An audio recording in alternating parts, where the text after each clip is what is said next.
प्रशासन में सरकार व उच्च अधिकारी से लेकर के नीचे के मामूली सी सिपाही तक समूची शासक व प्रशासकीय मशीनरी राजसत्ता कहलाती है।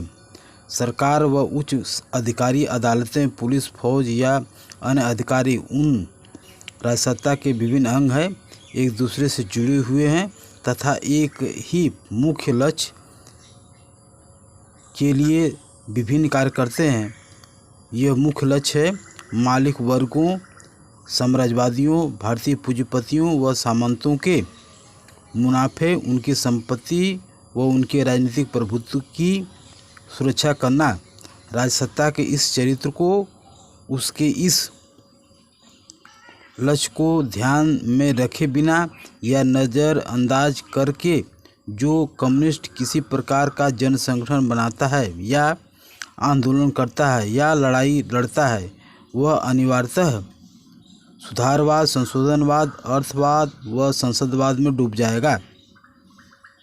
कारण वह समझ ही नहीं पाएगा कि मालिक वर्गों के साथ संघर्ष का क्या महत्व है और यह संघर्ष क्यों, कैसे, किस हद तक होना चाहिए, उसके वास्ते मजदूरों को कैसे कैसे संगठन बनाने चाहिए और लड़ाइयाँ लड़नी चाहिए। वह इस समझदारी के दलदल में डूब जाएगा कि छोटी मोटी सुधारवादी लड़ाइयों से, चुनाव व संसदीय लड़ाइयों से मजदूरों की ज़िंदगी को इसी समाज व्यवस्था में सुधारा जा सकता है। संसद में बहुमत प्राप्त करके साम्राज्यवाद व पूंजीवाद तथा सामंतवाद पर नियंत्रण किया जा सकता है, उसके शोषण को कम या बंद किया जा सकता है। जबकि हकीकत यह है कि यह राजसत्ता, जिसकी सरकार एकमात्र अंग है, उसका लक्ष्य ही मालिक वर्गों के मुनाफे व संपत्तियों की सुरक्षा करना है, न कि उन्हें घटाना या बर्बाद करना। उसी लक्ष्य के वास्ते यह राजसत्ता बनी हुई है।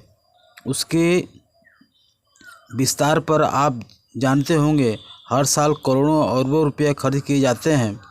तथा कथित कम्युनिस्टों के ऐसी संशोधनवादी या गलत धारणाओं का एक प्रमुख कारण यह है कि वे सरकार को राजसत्ता से अलग करके देखते हैं। जैसे कि हर 5 साल बाद वोटों द्वारा चुनी हुई किसी पार्टी की सरकार राजसत्ता की मशीनरी से अलग कोई जुदा चीज़ हो, जिसमें कम्युनिस्ट या उसका संयुक्त मोर्चा जाकर यानी अपनी सरकार बनाकर समूची शासन की मशीनरी या राजसत्ता तथा मौलिक वर्गों पर नियंत्रण कर ले। ऐसी धारणा बिल्कुल वाहियात व गलत और इस प्रकार का प्रचार केवल झूठ फरेब से भरा हुआ है, जिसका लक्ष्य मात्र जनता को धोखा देना है। क्योंकि मालिक वर्ग इतने बेवकूफ़ नहीं हैं कि वे हर 5 साल बाद चुनाव करवा करके यह खतरा मोल लें कि कोई पार्टी सरकार में आकर उन्हें ही रगड़ डाले।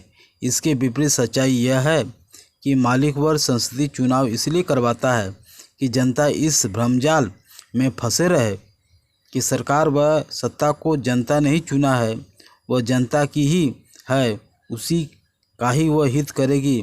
अगर ऐसा नहीं करती है तो वह मात्र उसकी भ्रष्ट या गलत नीतियों या निकम्मेपन आदि आदि के कारण है।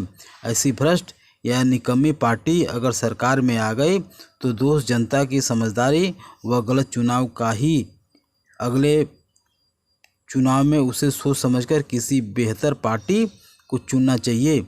यह धोखाधड़ी से भरा भ्रामक प्रचार आप भी आए दिन सुनते रहते होंगे। ऐसे प्रचार से मालिक वर्गों को फायदा यह होता है कि उसका सामाजिक शोषण, समाज पर उनका आर्थिक व राजनीतिक प्रभुत्व, राजसत्ता का असली चरित्र, यह सब कुछ छिप जाता है। मात्र चुनी हुई पार्टी ही एक शासक व शोषक के रूप में जनता को नज़र में सारी सामाजिक बुराइयों के वास्ते दोषी मान ली जाती है। जबकि सच्चाई केवल इतनी है कि 5 साल बाद चुनी हुई पार्टी की सरकार यानी हर सरकार पूंजीवादी संविधान द्वारा बंधे बधाए नियम कानून के अनुसार मालिक वर्गों के हित में कार्य करती रहती है, वह भी राजसत्ता के एक अंग के रूप में ही, न कि उसके बाहर एक अलग मशीनरी के रूप में।